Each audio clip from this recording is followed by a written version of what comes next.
Hello students, in previous video we have already discussed about optical activity, optical isomerism and chiral carbons. Now I will discuss about mirror images and let us take an example of 2-propanol. 2-propanol. 2-propanol, structure of 2-propanol is there. Now it can draw as with dash diagram CH3 OH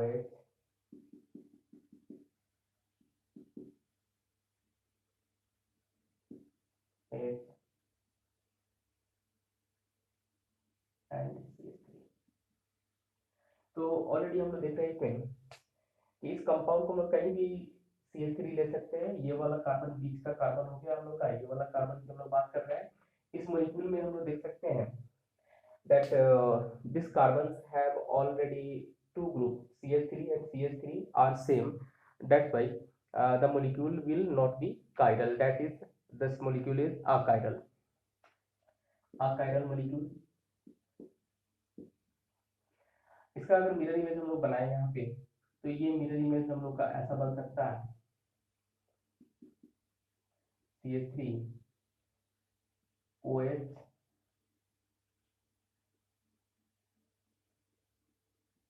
ये CH3 and this is hydrogen. अब हम लोग इसको अगर हम ए ले लें इस मॉलिक्यूल को, ये मॉलिक्यूल बी हो गया, A and B are mirror image of each other and then we rotate the B molecule about 180 degree. अगर हम लोग इस मॉलिक्यूल को 180 डिग्री से अगर रोटेट कराते हैं 180 डिग्री, तो अब ये मॉलिक्यूल हम लोग को कैसा दिखाई देगा? इस मॉलिक्यूल को हम लोग ऐसा देख सकते हैं रोटेट करने के बाद CH3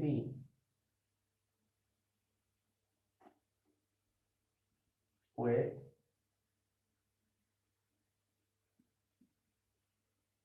CH3 H। तो इस मॉलिक्यूल में हम लोग देख सकते हैं, इसको let us consider C।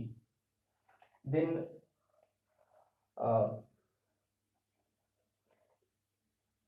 we say that A and C just like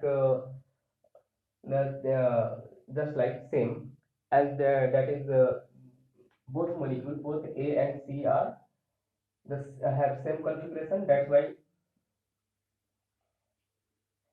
A and B are mirror images.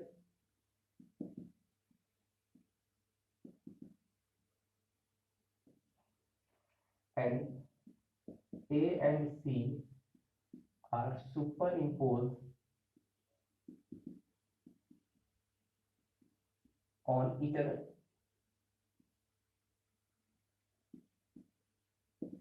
ये दोनों मॉलिक्यूल ए और सी को अगर हम लोग एक दूसरे पे अगर सुपर इम्पोज कराए तो ये आसानी से एक दूसरे पे सुपर इम्पोज हो जाएगा, क्योंकि ऑलरेडी हम लोग यहाँ पे देख चुके हैं कि ये कायरल मॉलिक्यूल है, क्योंकि यहाँ पे कोई भी कार्बन इसका कायरल नहीं है।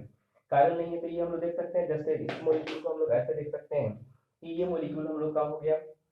आप देख सकते हैं ये CH3 H और OH।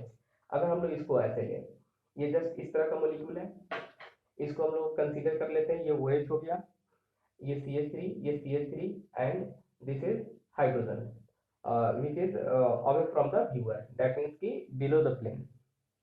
Now we can अब हम लोग इसको ऐसे देख सकते हैं कि ये मॉलिक्यूल हम लोग का ऐसे दिख रहा है,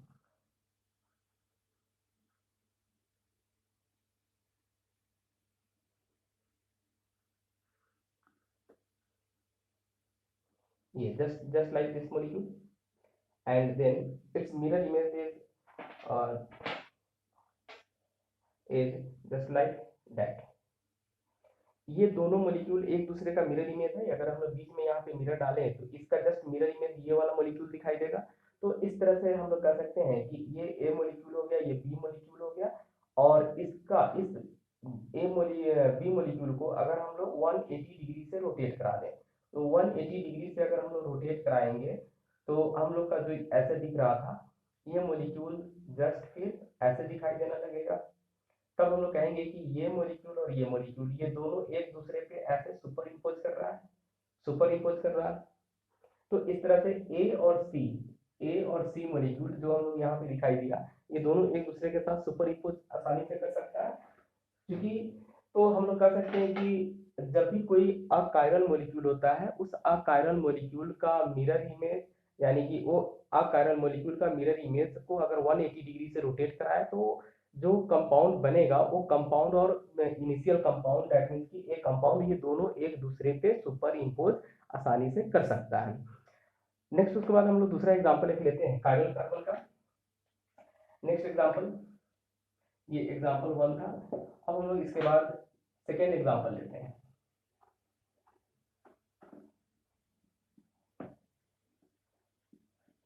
Now we take second example as 2-butanol। 2-butanol, तो 2-butanol को अगर हम लोग लेंगे, इसका हम लोग बना सकते हैं स्ट्रक्चर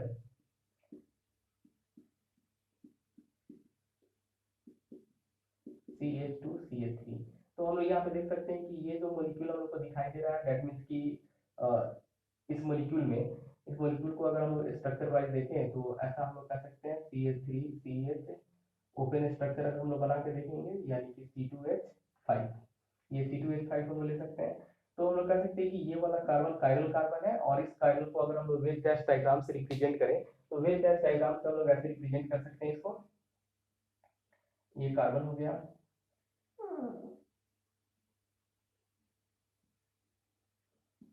यहाँ पे CH3 लेते हैं या इसको हाइड्रोजन ले लें, यहाँ पे C2H5 ले लेते हैं और ये OH ले लेते हैं इस तरह से। तब इसका अगर हम लोग मिरर इमेज बनाए, इसको हम मान लेते हैं कि ये D है, इसका मिरर इमेज अगर हम लोग बनाते हैं तो इसका मिरर इमेज हम लोग को दिखाई देगा इस तरह से CH3 C C2H5 H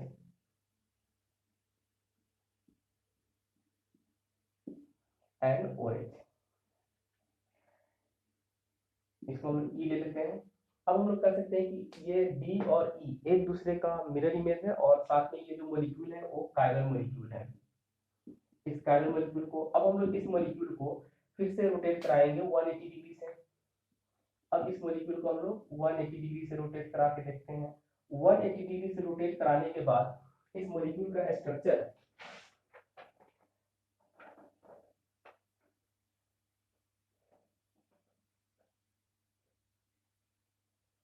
इस मॉलिक्यूल का स्ट्रक्चर ऐसा हो सकता है 180 में। थोड़ा सा इसको पहले हम लोग 3D में हम लोग देख सकते हैं इसको।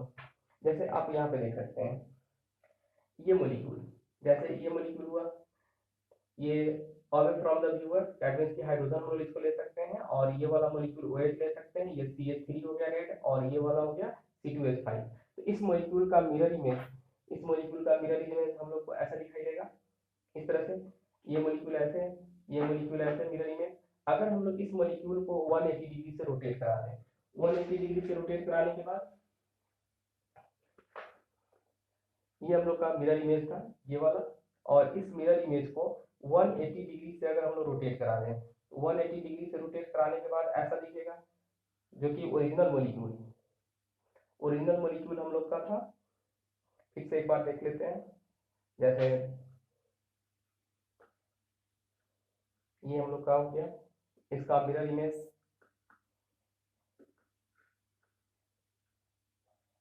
हम लोग का ये हो गया। अब इस मॉलिक्यूल, ये डी मॉलिक्यूल हो गया, ये ई मॉलिक्यूल हो गया। इस मॉलिक्यूल को अगर हम लोग 180 डिग्री से रोटेट करा दें तो 180 डिग्री से रोटेट कराएंगे तो ये ऐसे दिखाई देगा इस तरह से। और वन इस तरह से रोटेट कराने के बाद ये मॉलिक्यूल और इस मॉलिक्यूल का अगर हम लोग देखें तो आप देख सकते हैं कि ये वाला एटम और ये वाला एटम एक दूसरे का अपोजिट है, दूसरे साइड में, ये दूसरे साइड में है। तो ये कभी भी एक दूसरे पे इस तरह से सुपर इम्पोज नहीं कर सकता है। ये सुपर इम्पोज तभी कहा जाता है जब ये एटम इस एटम के ऊपर आता, ये वाला एटम इस एटम के ऊपर आता, ये वाला एटम इस एटम के ऊपर आता। तो इस तरह से हम लोग कह सकते हैं कि इसको रोटेट कराने के बाद हम लोग इसको अगर रिप्रेजेंट करना चाहें तो रिप्रेजेंट करना चाहेंगे तो ये वाला को अगर हम लोग एक प्लेन ले लेते हैं ऐसे, यहाँ पे OH आ जाएगा, ये CH3 आ जाएगा, और इस मॉलिक्यूल को ये प्लेन में लेने के बाद ये टुवर्ड्स व्यूअर और ये away from the viewer, that means कि ये वाला अब C2H5 हो जाएगा, ये वाला मॉलिक्यूल इधर आ गया, और इस मॉलिक्यूल को हम लोग यहाँ पे ला सकते हैं। थोड़ा स्पेस कम लग रहा है तो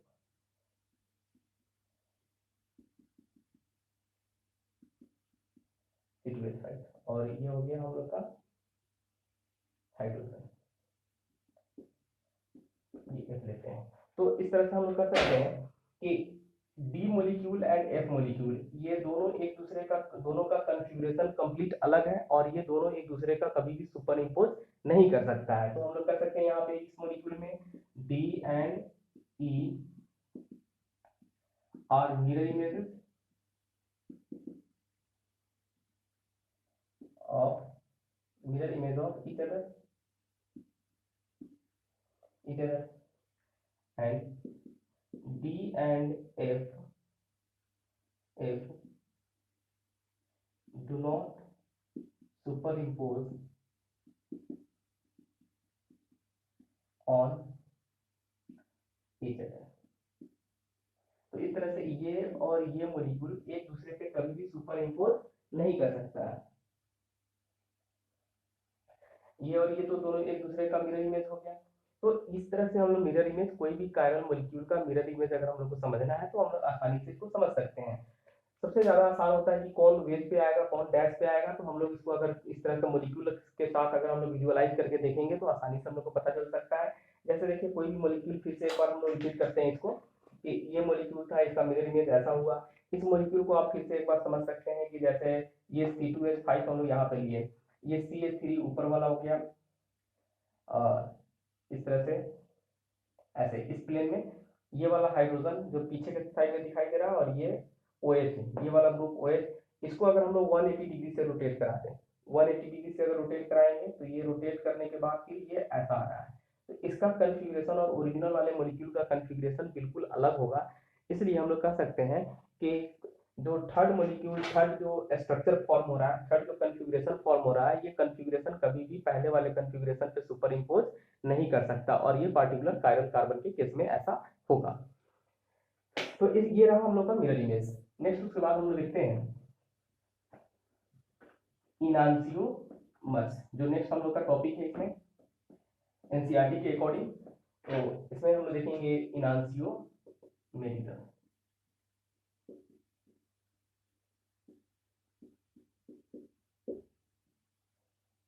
इनांसियोमेरिज्म एक्चुअली इसमें हम लोग बहुत सारा मिरर इमेज ऑलरेडी बना चुके हैं। जैसे एक छोटा सा हम लोग एग्जांपल पहले देखते हैं यहाँ पे। तो एग्जांपल में देखिए कि ये वाला हम लोग अगर कहेंगे ये OH ग्रुप हो गया, इस तरह से ये C2H5 हम लोग लेते हैं, ये ऐसे CH3 हो गया, एंड ये हाइड्रोजन हो गया। कोई भी मॉलिक्यूल ले सकते हैं, इस मॉलिक्यूल को हम लोग कायरल कार्बन कर सकते हैं। तो जैसा कि हम लोग इसका मिरर इमेज बना रहे थे, इस तरह से इसका मिरर इमेज ऐसा आएगा, OH C2H5 इधर दिखाई देगा, एंड हाइड्रोजन इस साइड दिखाई देगा, और CH3 इधर दिखाई देगा। तो इस तरह से हम लोग कहते हैं कि इनांसियोमेरिज्म होता क्या है, इनांसियोमेरिज्म को हम लोग कैसे समझ सकते हैं।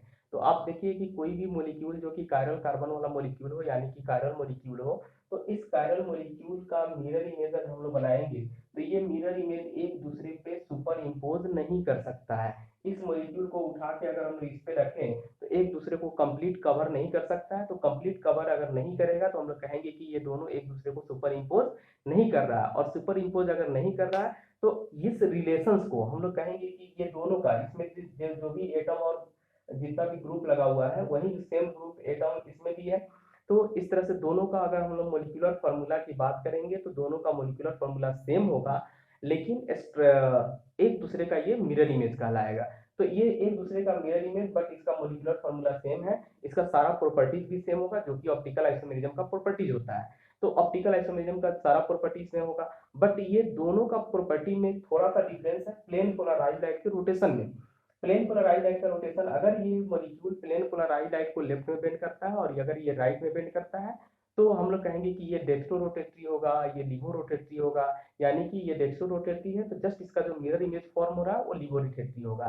दैट मीन्स कि हम लोग कहेंगे इन एंजाइम्स का अगर हम लोग को डिफिनेशन देना हो तो हम लोग कहते हैं कि ऐसा कोई भी मॉलिक्यूल जिसका मॉलिक्यूलर फॉर्मूला सेम हो, लेकिन वो दोनों मॉलिक्यूल एक दूसरे का मिरर इमेज हो, तो दोनों एक दूसरे को सुपर इम्पोज नहीं करता हो, तो ये दोनों मॉलिक्यूल आपस में इनांसियोमर्स कहलाएंगे and this phenomena is called इनांसियोमेरिज्म।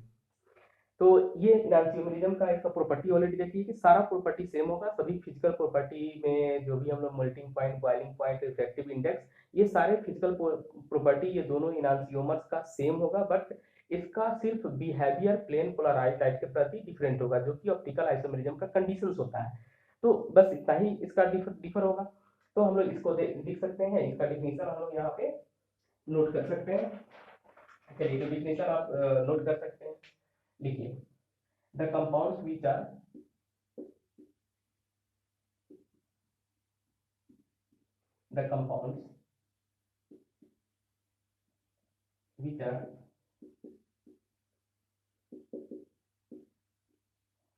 mirror image of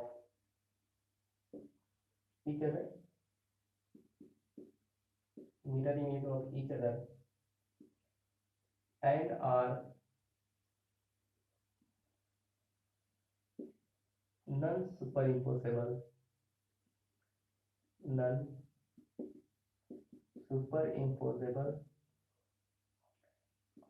on its mirror image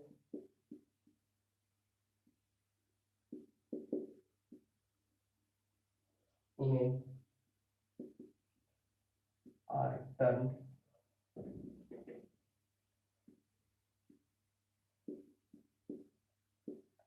enantiomers, and this phenomena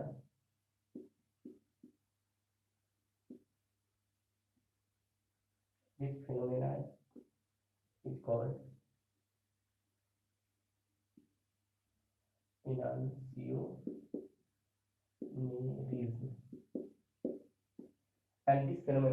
enantiomerism।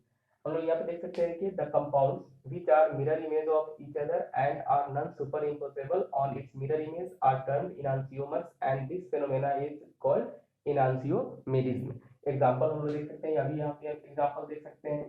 तो ये एग्जांपल अभी हम लोग देखें कि ये मॉलिक्यूल और ये मॉलिक्यूल, ये दोनों एक दूसरे का इनांसियोमर्स कहलाएगा। यानी कि ये फर्स्ट मॉलिक्यूल अगर हम लेते हैं इसका मिरर इमेज ये सेकंड मॉलिक्यूल हो गया, तो हम लोग कर सकते हैं यहाँ पे कि first and second are enantiomers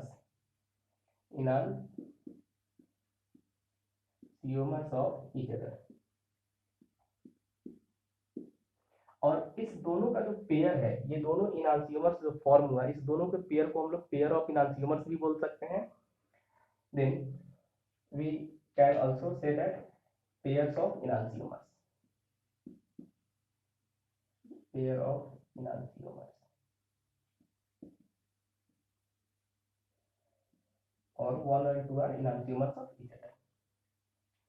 next example हम लोग बहुत सारा एग्जांपल ऐसा लिख सकते हैं, तो हम लोग नेक्स्ट एग्जांपल इसको देखते हैं। जैसे फिशर प्रोजेक्शन के टर्म में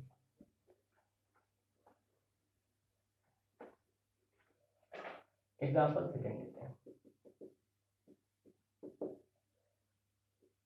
इस तरह से COH OH CHO and H। तो इस कार्बन को हम लोग कायरल कार्बन बोल सकते हैं। फिर से इसका हम लोग मिरर इमेज बनाएंगे, ये मिरर हो गया, मिरर का मिरर इमेज ऐसे COH OH इस साइड रहेगा, हाइड्रोजन इस साइड रहेगा, फिर ये CHO हो जाएगा। तो फिर हम लोग कह सकते हैं कि ये और ये दोनों कंपाउंड एक दूसरे का इनांसियोमर्स है। यानी कि जो एक दूसरे का मिरर इमेज है वो दोनों एक दूसरे का इनांसियोमर्स भी कहलाएगा। साथ में बस ये क्राइटेरिया है कि दोनों एक दूसरे पर सुपरइम्पोज नहीं होना चाहिए। नेक्स्ट हम लोग इसके बाद देखेंगे प्रॉपर्टीज ऑफ इनांसियोमर्स। बाद हम लोग का प्रॉपर्टीज है।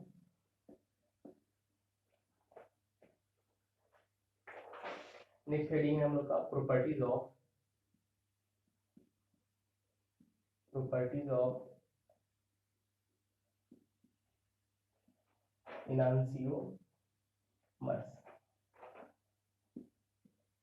Properties of enantiomers. तो जो ऑप्टिकल आइसोमेरिज्म का प्रॉपर्टी होता है वही सेम प्रॉपर्टी यहाँ भी होगा। ऑलरेडी हम लोग डिस्कस कर चुके हैं इसके बारे में कि इनांसियोमर्स, जो भी इनांसियोमर पेयर है, एक इनांसियोमर्स और दूसरे इनांसियोमर्स, ये दोनों का फिजिकल प्रॉपर्टी सेम होगा। सिर्फ और सिर्फ प्लेन पोलराइज लाइट के बिहेवियर में डिफरेंस आएगा। एक अगर प्लेन पोलराइज लाइट को लेफ्ट में रोटेट करता है तो दूसरा उसका मिरर इमेज राइट में प्लेन पोलराइज लाइट को राइट में बेंड करेगा। तो इसको हम लोग यहाँ पे नोट कर सकते हैं। Enantiomers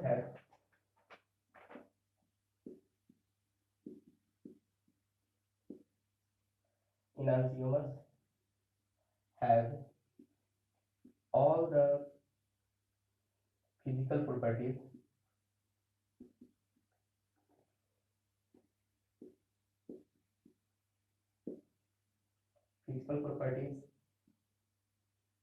such as melting point, boiling point, solubility,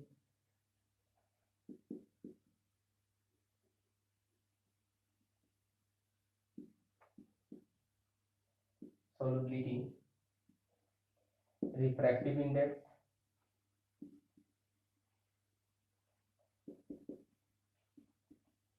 etc. are same, but they differ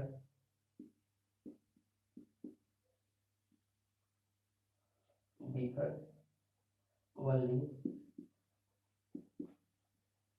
in the mode of rotation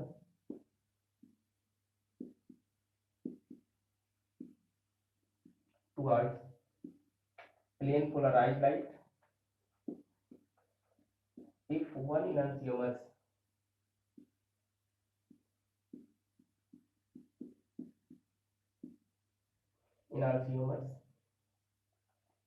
rotate the plane polarized light to right,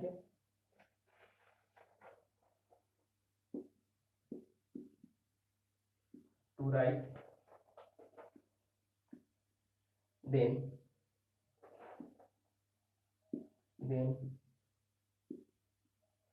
other will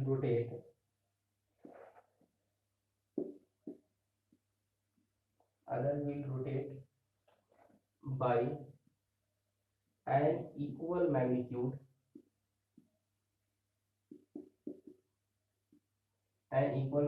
to the left, तो ये properties हो गया इस property enantiomers का। Enantiomers have all the physical properties such as melting point, boiling point, solubility, refractive index, etc. are the same, but they differ only in the mode of rotation towards plane polarized light. If one enantiomers rotate the plane polarized light to the right, then other will rotate by an equal magnitude. यहाँ पे थोड़ा सा ध्यान देना है कि equal magnitude, अगर एक आइसोमर्स, दोनों इनांसियोमर्स में से एक आइसोमर्स अगर प्लेन पोलराइज लाइट को जितना डिग्री से लेफ्ट में बेंड करेगा, सेम उतना ही एंगल से उसका मिरर इमेज उस प्लेन पोलराइज लाइट को राइट में बेंड करेगा। दैट मीन्स कि दोनों एक दूसरे का अपोजिट होगा और इक्वल मैग्नीट्यूड में लाइट को रोटेट करेगा। जैसे एग्जांपल के तौर पे हम एक देख सकते हैं, यहाँ पे ये एक्सपेरिमेंटली देखा गया इस तरह से कि एक है यहाँ पे मिथाइल 2-मिथाइल ब्यूटेनॉल,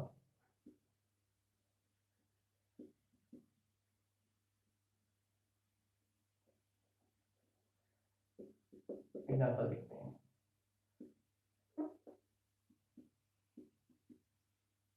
2-मिथाइल ब्यूटेन 1 ऑल, तो 2-मिथाइल ब्यूटेन 1 ऑल, इसका स्ट्रक्चर अगर हम लोग बनाए तो ऐसा हो जाएगा। 2 मिथाइल, ये CH3 यहाँ पे H हो जाएगा, ये हो गया CH2 CH3। तो हम लोग देख सकते हैं कि ये वाला कायरल कार्बन होगा, इसका 2 आएगा, एक यहाँ पे हम लोग लेंगे एक प्लस रोटेशन यानी कि प्लस 2 मिथाइल ब्यूटेनॉल, और दूसरा होगा माइनस 2 मिथाइल ब्यूटेनॉल।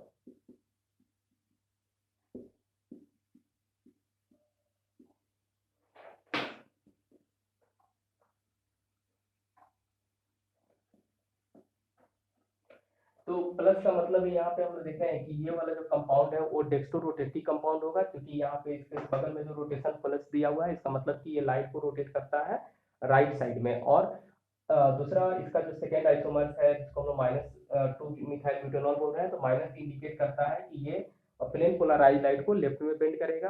तो देखा जाता है कि दोनों का एक्सपेरिमेंटली ये सभी केस में देखा गया है कि जितना ये रोटेट करेगा राइट में जितना एंगल से, उतना ही एंगल से ये लेफ्ट में भी रोटेट करेगा। इसका जो रोटेशन होगा, ये रोटेशन होता है इसका इसका जो अल्फा होगा वो होगा +5.78 डिग्री, एंड सेम इसका रोटेशन अगर हम लोग देखेंगे तो इसका रोटेशन होता है -5.78 degree.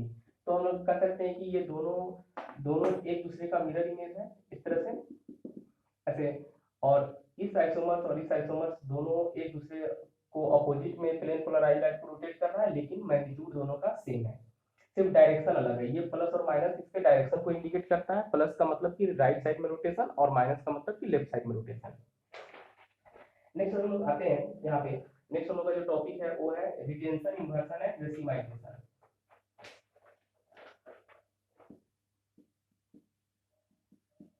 Retention, inversion and racemisation.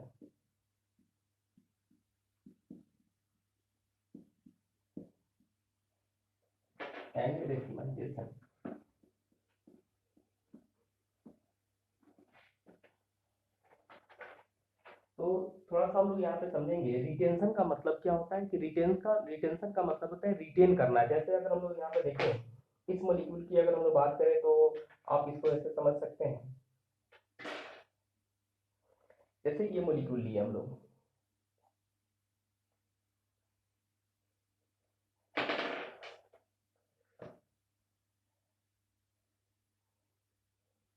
ये मॉलिक्यूल है, और इस मॉलिक्यूल में हम लोग देख रहे हैं कि इसका अगर कन्फिग्रेशन ये वाला कोई लिविंग ग्रुप है जो बाहर निकलने वाला हो, या इसको कोई भी ऐसा मॉलिक्यूल जो इसको डिस्प्लेस करने वाला हो। तो अगर हम लोग मान लेते हैं कि ये कोई मॉलिक्यूल है, जैसे इस मॉलिक्यूल को कोई डिस्प्लेस कर रहा हो, तो डिस्प्लेस कर रहा हो तो इसको डिस्प्लेस करके ये सिर्फ दूसरा मॉलिक्यूल आ गया ऐसे। ये मॉलिक्यूल इस रेड वाले मॉलिक्यूल को सिर्फ डिस्प्लेस किया है, इसके बाकी कन्फिग्रेशन में कोई चेंजेस नहीं आया। तो ऐसे कन्फिग्रेशन को, ऐसे मॉलिक्यूल को हम लोग कहेंगे कि इसमें रिटेंशन ऑफ कन्फिग्रेशन हुआ, इसके कन्फिग्रेशन में कोई चेंजेस नहीं आया, सिर्फ एक एटम को दूसरा एटम डिस्प्लेस किया है। तो अगर ओरिजिनल कन्फिग्रेशन में, मॉलिक्यूल के ओरिजिनल कन्फिग्रेशन में कोई चेंजेस नहीं आता है किसी मॉलिक्यूल के या ग्रुप को डिस्प्लेस करने के बाद, तो उसको हम लोग कहेंगे कि उस मॉलिक्यूल का कन्फिग्रेशन फिर से रिटेन हो गया, यानी कि रिटेंशन ऑफ कन्फिग्रेशन है। लेकिन अगर यही चीज देखा जाए कि अगर इसमें ऐसा कोई मॉलिक्यूल है, ये मॉलिक्यूल है, और इसको डिस्प्लेस करने के लिए ये मॉलिक्यूल है ऐसे, तो इसको कोई इधर से डायरेक्ट डिस्प्लेस ना करके अगर पीछे से डिस्प्लेस करता है, तो पीछे से अगर डिस्प्लेस करता है तो इसका रोटेशन अगर चेंज हो जाता है, और इस मॉलिक्यूल में ये ग्रुप ऐसे आ गया, पहले इसका कन्फिग्रेशन इस तरह से था, और अगर ये रोटेट करके फिर ऐसे आ गया, तो हम लोग कहेंगे कि ये पहले वाले मॉलिक्यूल के कन्फिग्रेशन के आधार पे इसका इन्वर्सन हो गया, जस्ट ये उल्टा हो गया, इसका कन्फिग्रेशन कंप्लीटली अपोजिट हो गया। तो हम लोग कहेंगे कि ये इन्वर्सन ऑफ कन्फिग्रेशन है। तो इसके बारे में हम लोग थोड़ा यहाँ पे डिटेल लिखते हैं, फिर इसको समझते हैं। पहला हम लोग इसमें पढ़ेंगे रिटेंशन ऑफ कन्फिग्रेशन। तो इसका पहला हम लोग first point, retention of configuration. Retention of configuration में हम देख सकते हैं in a reaction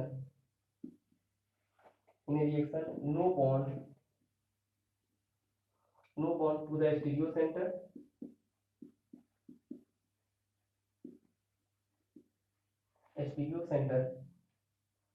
is broken,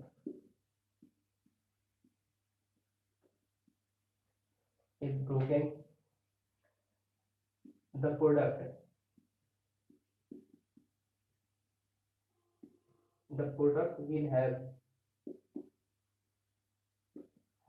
the same general configuration, will have the same, ऊपर लिखते हैं,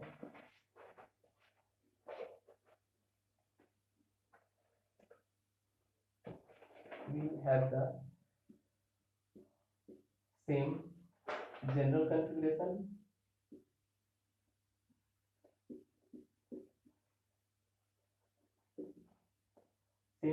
configuration of the group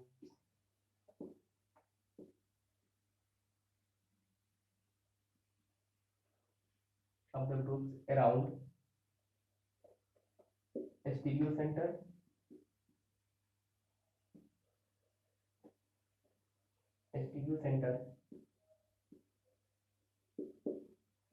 and that of reactant is called retention of configuration.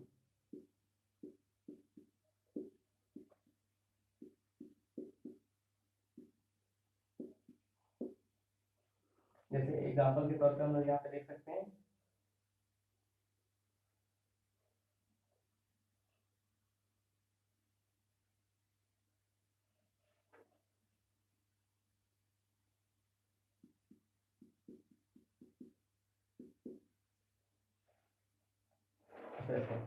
तो ये हम लोग कायरल कार्बन लेना है। कायरल कार्बन का मतलब कि चारों ग्रुप डिफरेंट होना चाहिए। मान लेते हैं कि हम लोग यहाँ पे एक ग्रुप लिए इस तरह से,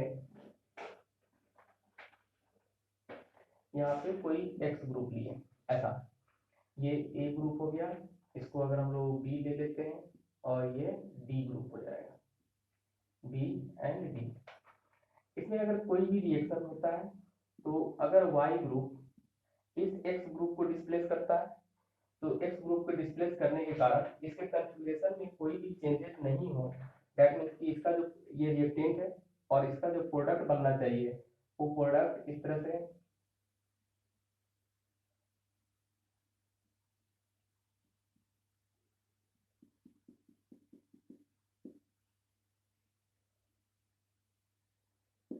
ये बी हो गया, ए हो गया एंड ये डी हो गया। इसको बी बी एंड ए। तो हम लोग यहाँ पे देखिए कि ये अगर वाई ग्रुप इस एक्स ग्रुप को डिस्प्लेस करता है तो वाई इसके जगह पे आ जाएगा, प्लस एक्स बाहर आ जाएगा। तो हम लोग यहाँ पे क्या कहेंगे कि इस ग्रुप में सिर्फ एक्स को डिस्प्लेस करके वाई आया, बाकी इसके कॉन्फ़िगरेशन में कोई चेंजेस नहीं आया, तो हम लोग कहेंगे कि इसका रिटेंशन ऑफ कॉन्फ़िगरेशन हुआ है, इसके कॉन्फ़िगरेशन में कोई भी चेंजेस नहीं आया है। तो इस तरह के कंडीशन को हम लोग बोलेंगे रिटेंशन ऑफ कॉन्फ़िगरेशन। इसी का दूसरा एग्जांपल भी हम लोग ले सकते हैं, सेकेंड एग्जांपल, जैसे इस तरह का एक मॉलिक्यूल बनाते हैं हम लोग, CH2OH, ये CH3H और यहाँ पे CH2CH3। इसको अगर रिएक्शन कराते हैं हम लोग HCl और हीट करते हैं, ये रिएक्टेंट है, इसको रिएक्शन करा रहे हैं हम लोग इससे HCl से हीट के प्रेजेंस में, तो देखा जाता है कि इसका Cl माइनस इसके OH माइनस को रिप्लेस करता है, लेकिन इसके कॉन्फ़िगरेशन में कोई भी चेंजेस नहीं आएगा। जैसे CH2 यहाँ पे Cl हो जाएगा और बाकी जो भी ग्रुप जहाँ पे था जैसा था वैसा ही रहेगा, CH2CH3। इस मॉलिक्यूल में हम लोगों को क्या दिखाई दिया, यहाँ पे OH को रिप्लेस करके यहाँ पे Cl आया है, प्लस ये इसका Cl माइनस OH को रिप्लेस करेगा, तो OH को रिप्लेस करने के बाद यहाँ पे Cl आया, इसका OH और फिर ये H, ये दोनों मिलके यहाँ पे वाटर का मॉलिक्यूल फॉर्म करेगा इस तरह से। तो हम लोग कहेंगे कि यहाँ पे जस्ट OH ग्रुप सिर्फ और सिर्फ Cl के कारण डिस्प्लेस हुआ है, Cl से डिस्प्लेस हुआ है, बाकी इसके बाकी कन्फिग्रेशन में, इस कन्फिग्रेशन में कोई भी चेंजेस नहीं आया है। तो ये एक रिटेंशन ऑफ कन्फिग्रेशन का बेस्ट एग्जांपल हो गया। नेक्स्ट उसके बाद हम लोग पॉइंट है वो है inversion of configuration.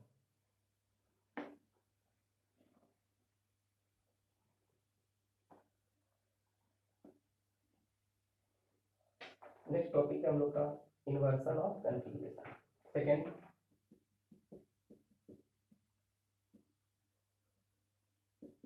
Inversion of configuration.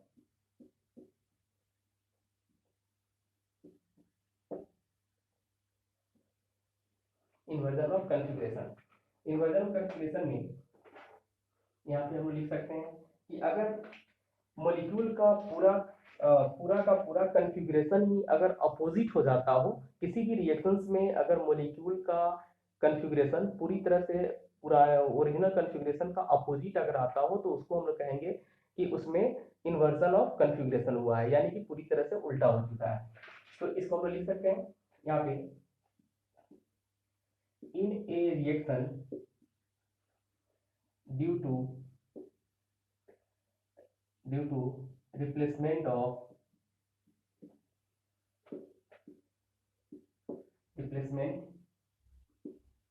of one group by another group,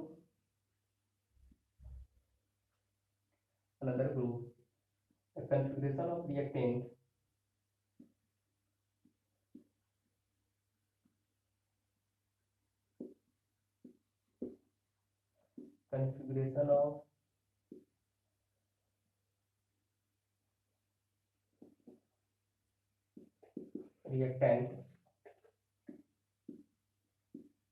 may be invert,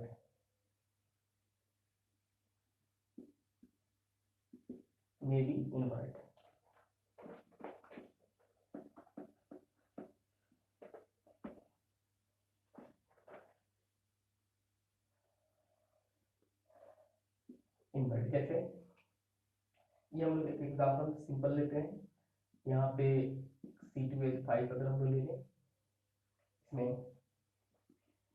ये Y अगर ले लेते हैं,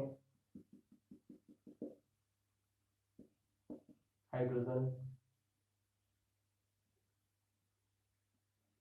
ये हो गया CH3। तो इस तरह से ये कायरल कार्बन है, इस कार्बन से जुड़ा हुआ चारों ग्रुप डिफरेंट हो गया। अगर इसको हम लोग रिएक्शन कराते हैं किसी कंपाउंड से X माइनस से, किसी भी रिएक्टेंट का X माइनस अगर यूज होता है इस रिएजेंट का, तो ये X माइनस अगर Y को डिस्प्लेस करता है और इसका कन्फिग्रेशन अगर उल्टा हो जाए, जैसे C2H5 Y यहाँ है, Y के बदले में X आ जाएगा इस तरह से, यहाँ पे C2H5 और अपोजिट कन्फिग्रेशन को अपोजिट लिखना है। अपोजिट का मतलब कि ये जो हाइड्रोजन हम लोग का इस साइड दिख रहा है, इसका कन्फिग्रेशन ऐसे दिख रहा है, ये कन्फिग्रेशन उल्टा हो जाएगा, यानी कि ये जो हाइड्रोजन है वो हम लोग को यहाँ पे दिखेगा, एंड इसका जो CH3 है वो CH3 इस तरह से दिखेगा। तो इसका कन्फिग्रेशन पूरी तरह से उल्टा हो गया। हम लोग क्या देखें कि X माइनस रिप्लेस किया Y को, और यहाँ पे X आने के बाद इसका पूरा कन्फिग्रेशन चेंज हो गया। तो ऐसे प्रोसेस को हम लोग कहेंगे, ऐसे रिएक्शंस को बोलेंगे इन्वर्सन्स ऑफ कन्फिग्रेशन। तो ये इन्वर्सन ऑफ कन्फिग्रेशन हो गया। जैसे इसका और दूसरा एग्जांपल हम लोग ले सकते हैं, यहाँ पे मान लेते हैं इसमें इसके बदले कोई एग्जांपल ये लगा ले, ग्रुप लगा सकते हैं C2H5, फिर ये CH3, ये Br H लेते हैं, और इसको हम लोग अगर एक बार NaOH से रिएक्शन करा दें, Na प्लस OH माइनस में रिप्लेस होगा, टूटेगा और ये OH माइनस Br माइनस को रिप्लेस करता है, लेकिन इस तरह से रिप्लेस करता है कि इसका पूरा कन्फिग्रेशन उल्टा हो जाए। अब ये कन्फिग्रेशन इसका पूरा चेंज हो जाएगा। OH Br को रिप्लेस किया, यहाँ पे C2H5 H आ जाएगा और ये CH2। तो हम लोग यहाँ पे क्या देखें कि अगर इस मॉलिक्यूल को रिएक्शन कराते हैं हम लोग NaOH से, तो इसका रिएक्शंस होने के कारण क्या हुआ कि इसका कन्फिग्रेशन पूरी तरह से, जो पुराना कन्फिग्रेशन था, ओरिजिनल कन्फिग्रेशन इस तरह था, वो कन्फिग्रेशन इसका अपोजिट हो गया। तो इस तरह से ऐसे प्रोसेस को हम लोग कहेंगे कि ये इन्वर्सन ऑफ कन्फिग्रेशन है। जिस तरह से हम लोग देखें कि आप देख सकते हैं इसमें, जैसे एक अम्ब्रेला का एग्जांपल हम लोग लेते हैं, ये अम्ब्रेला है, इसका अभी कन्फिग्रेशन ऐसा था और हवा के कारण, बहुत ज्यादा एयर का प्रेशर के कारण अगर ये अम्ब्रेला उल्टा हो जाता है, जैसे ये ऐसे हो जाएगा और ऐसे, तो हम लोग कहेंगे कि ये और ये दोनों एक दूसरे का अपोजिट कन्फिग्रेशन है। अगर इसमें किसी भी कारण से इसका अगर हम लोग हैंडल चेंज करते हैं, कोई दूसरा हैंडल अगर लगा देते हैं इस तरह से, ऐसा ऐसे, तो हम लोग क्या कहेंगे कि जो ओरिजिनल कन्फिग्रेशन था वो कन्फिग्रेशन इसका अपोजिट हो गया, तो हम लोग कहेंगे कि ये इन्वर्सन ऑफ कन्फिग्रेशन है। बस तो सिंपल यही चीज देखना है कि किसी भी मॉलिक्यूल में उसका कन्फिग्रेशन अगर अपोजिट हो जाता है ओरिजिनल मॉलिक्यूल के रेस्पेक्ट में, तो वो इन्वर्सन ऑफ कन्फिग्रेशन है। अगर उसका कन्फिग्रेशन चेंज नहीं होता है, पहले जैसा था वैसा ही अभी भी कन्फिग्रेशन है, सिर्फ एक ग्रुप आपस में एक दूसरे को डिस्प्लेस किया है, तो उसको हम लोग कहेंगे रिटेंशन ऑफ कन्फिग्रेशन। तो इसमें कोई कंफ्यूजन नहीं होना चाहिए। और ये चीज हम लोग को फिर इन्वर्सन और रिटेंशन फिर से हम लोग देखेंगे SN1 और SN2 रिएक्शंस में। नेक्स्ट है हम लोग का नेक्स्ट पॉइंट रेसिमाइजेशन।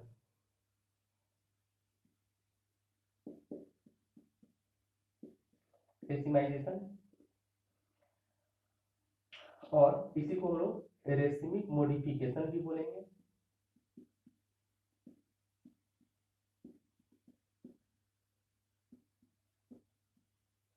तो ये रेसिमाइजेशन एक्चुअली जो टर्म बना है वो रेसमिक मिक्सचर के रेस्पेक्ट में बना है। रेसमिक मिक्सचर हम लोग बोलते हैं, ऑलरेडी हम लोग पढ़ चुके थे कि किसी भी दो इनांसियोमर्स का अगर हम लोग 50-50 लेते हैं, यानी कि इक्विमोलर मिक्सचर लेते हैं दोनों को इक्वल इक्वल अमाउंट में, तो ये दोनों एक दूसरे को कंपनसेट करता है, प्लेन पोलर आई लाइट को दोनों एक दूसरे को कैंसिल कर देता है इफेक्ट को, जिसके कारण ये केमिकली ऑप्टिकली इनएक्टिव हो जाता है। तो इस प्रोसेस को, यानी कि रेसमिक मिक्सचर बनाने के प्रोसेस को हम बोलेंगे रेसिमाइजेशन, और उसी को हम लोग दूसरे नाम में रेसमिक मॉडिफिकेशन भी बोलते हैं।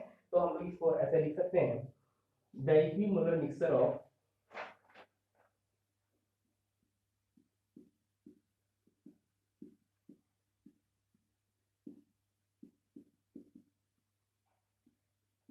the equimolar mixture of, equimolar का मतलब हम लोग यहाँ पे रेशियो 50:50 लिख सकते हैं।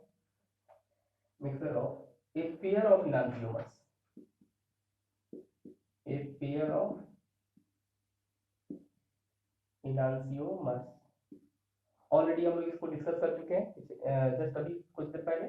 तो हम लोग दोनों पेयर ऑफ इनांसियोमर्स, एक डेक्स्ट्रो रोटेटिव और दूसरा लिवो रोटेटिव वाला, तो दोनों का पेयर को अगर हम लोग क्या करें यहाँ पे मिक्स कर रहे हैं 50-50 के रेस्पेक्ट में, enantiomers is called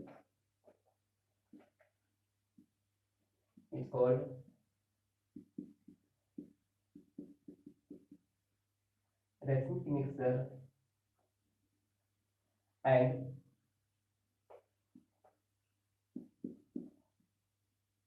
this process is called racemization.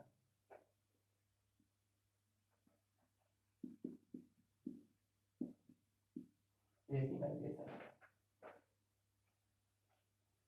जैसे एक एग्जांपल के तौर पे अगर हम यहाँ पे देखें, कोई भी जैसे मान लेते हैं यहाँ पे कोई ग्रुप अगर ले लेते हैं C2H5,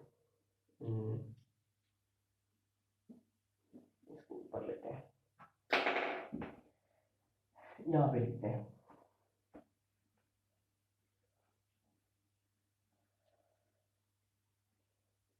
ये मॉलिक्यूल है,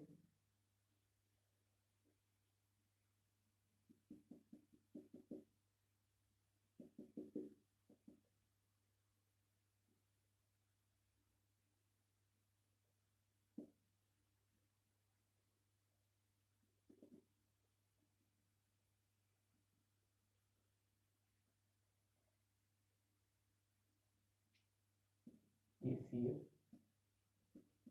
C2H5 CH3। इसको फिर हम लोग NaOH से रिएक्शन कराते हैं, एक्वस NaOH। ये अगर चेंज नहीं होता है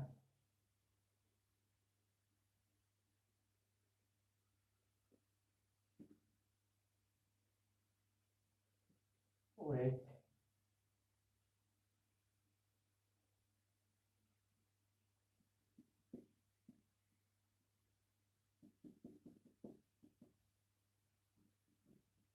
C2H5। दूसरा हम लोग लेते हैं इसमें इस तरह से,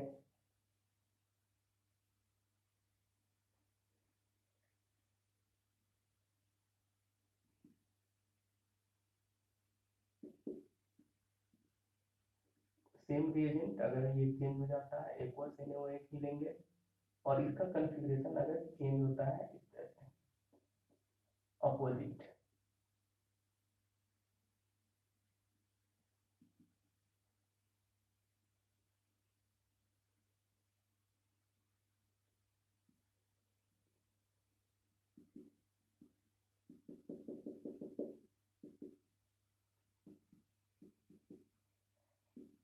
ये A हो गया। इस ओरिजिनल मॉलिक्यूल को अगर हम A ले लेते हैं, और ये B हो गया और ये C हो गया, A B एंड C। तो हम लोग कहेंगे कि ये वाला मॉलिक्यूल और इस मॉलिक्यूल का कन्फिग्रेशन को अगर देखें तो ये वाला क्या कहलाएगा, ये मॉलिक्यूल इन्वर्सन ऑफ कन्फिग्रेशन है। का एग्जांपल है इन्वर्सन ऑफ कन्फिग्रेशन, और ये रिटेंशन ऑफ कन्फिग्रेशन का एग्जांपल है, और ये ओरिजिनल मॉलिक्यूल है।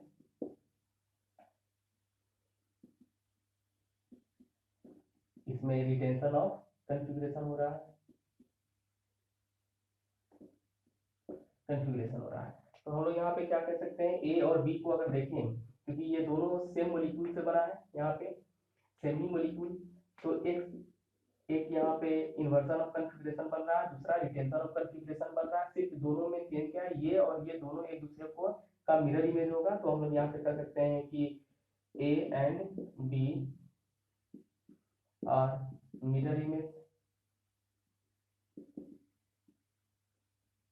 मिरर इमेज ए और बी एक दूसरे का मिरर इमेज है। अगर हम लोग ए इसका सॉरी सी और बी, ये सी है और ये बी, तो C and B are mirror images. अगर हम लोग सी का 50% और इसका 50% ले लेंगे, तो हम लोग अगर कहेंगे कि सी इज टू बी का रेशियो अगर 50:50 हो जाए, तब ये रेशमिक मिक्सर बन जाएगा, रेशमिक मिक्सर। तो हम लोग कह सकते हैं कि एक इन्वर्सन कन्फिग्रेशन और दूसरा रिटेंशन कन्फिग्रेशन, ये दो अगर एक ही मॉलिक्यूल से बना हुआ हो, एक इन्वर्सन और दूसरा रिटेंशन, तो दोनों एक दूसरे का मिरर इमेज कहलाएगा, ये और ये दोनों का अगर हम लोग 50-50 लेंगे तो ये रेशमिक मिक्सर बनेगा।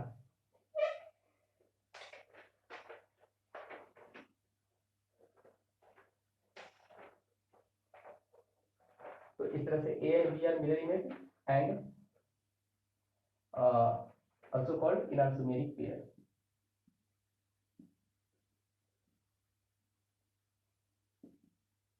enantiomeric pair।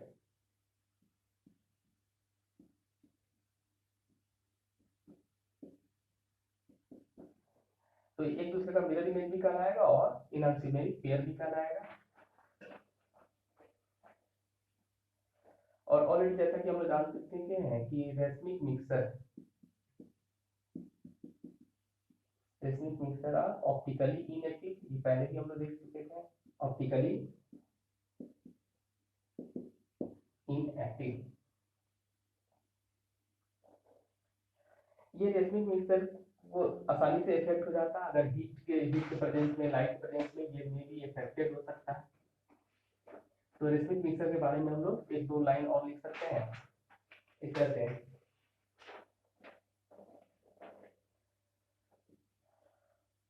Are optically inactive, ये तो हम लोग देख चुके हैं। यहाँ पे लिख सकते हैं due to external compensation,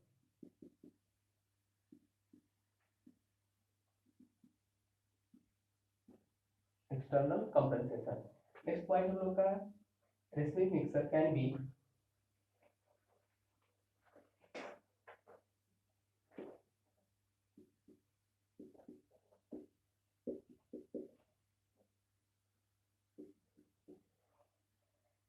affected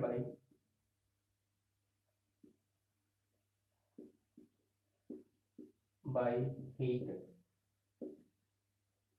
light, or by use of chemical reagents depending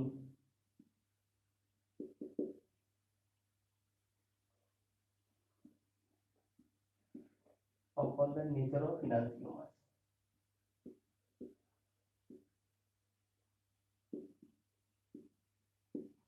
nature of enantiomers, कभी कभी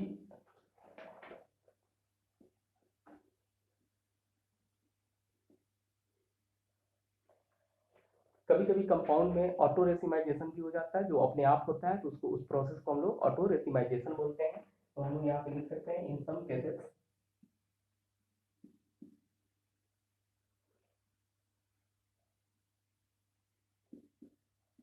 racemisation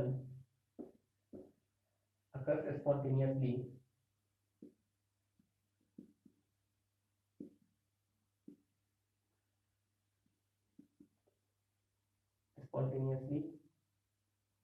even at room temperature.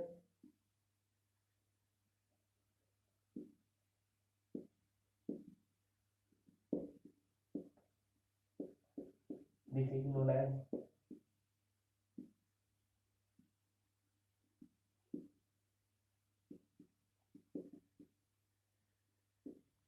Auto racemisation.